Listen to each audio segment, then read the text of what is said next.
Et qu'est-ce qui s'est passé effectivement en Brenne? Résumons rapidement. Lundi 7 janvier, donc, on a observé donc, la présence d'un groupe de près de 400 spécimens de livres différents et en tout genre dans différents endroits en Brenne. On avait de voir que sont devenus ces livres-là. Est-ce qu'ils se sont déplacés? Oui, sans doute. Comment? On n'en sait rien. Pourquoi non plus?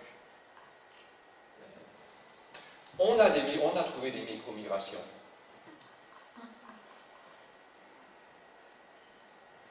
On a trouvé des petites micro-migrations. Et on a trouvé des grandes moyennes migrations. On va apporter des éléments là-dessus. C'est bien simple, c'est qu'on peut faire certainement donc une analyse, notamment, on peut dire à la fois notamment du premier observateur Rodolphe, mais notamment Didine, certainement des gens qui ont des problèmes de santé.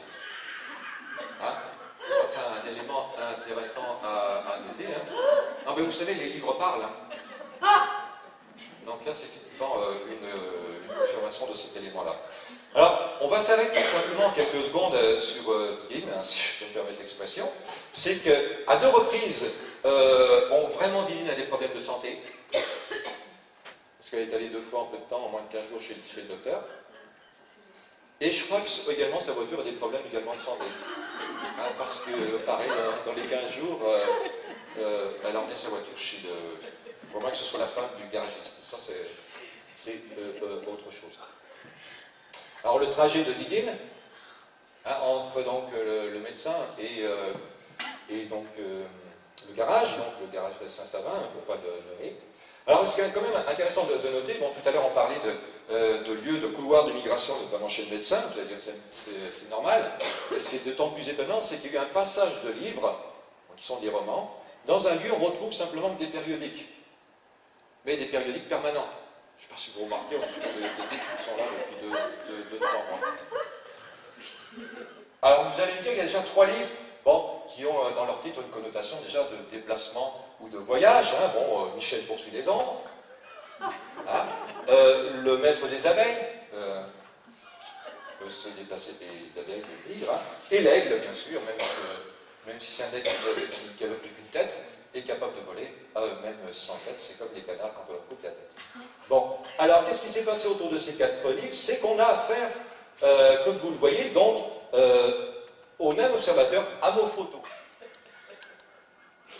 C'est pas facile. Hein. Déjà pour les livres, c'est pas facile, mais pour celui qui les déplace, Saraman, après avoir fait quelques petits calculs, ce périple en 2 minutes correspondrait donc à 1434,43 km hein, en peu de temps. Et si on calcule bien, donc, ça fait une vitesse de 7 960 556 km/h par seconde, kilomètres par seconde. Alors, je rappelle en référence, hein, pour les férus d'information et de sciences, je rappelle en référence que la vitesse de la lumière est de 299 792,458 km par seconde. C'est l'étude du LMBI, donc là c'est facile, donc livre migrateur bien identifié. Vous voyez, bien sûr, c'est un livre bien identifié, étant donné que vous avez la photo, donc il n'y a pas à se tromper. Et pourquoi Cat Book Crossing? Parce que nous allons tenter effectivement d'étudier le déplacement d'un livre sur les chats.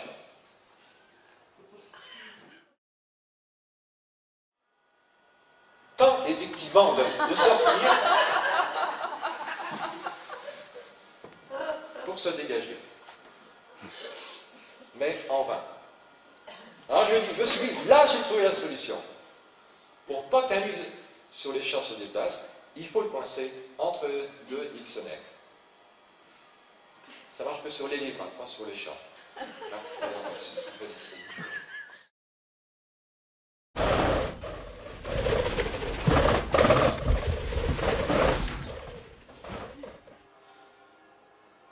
Non mais c'est étonnant, hein. Alors première chose, effectivement, un livre sur les chats vole. Vous avez la confirmation, et on l'entend voler. C'est par le blanc. On va passer par Londres, on va passer par ici au nord de Reykjavik, en Islande, on va passer à Alexandrie et ensuite à la Palmyre. un capotis de royaume. Alors qu'est-ce qui s'est passé effectivement sur ce trajet-là? Touristes, comme ici, donc en Islande, où là vous avez la plus petite bibliothèque sur l'île Flatey, donc la plus petite bibliothèque d'Islande. En sachant quand même qu'en Islande, c'est là qu'il y a un meilleur pourcentage de livres par rapport au nombre d'habitants. Et de bibliothèques aussi. Ça, c'est la plus petite bibliothèque. Alors, on parlait tout à l'heure de la palmyre. Là, on a deux images. La première image, donc on a un lion. Ah, vous reconnaissez, hein, un lion, grâce à sa crinière, qui est autre élément spécifique, hein, qui est effectivement en train de lire. Alors, première chose, certainement que le lion, bon, vous connaissez notamment Dactari, hein, pour les plus jeunes, hein, notamment Clarence, qui avait des problèmes apparemment de vision, qui louchait.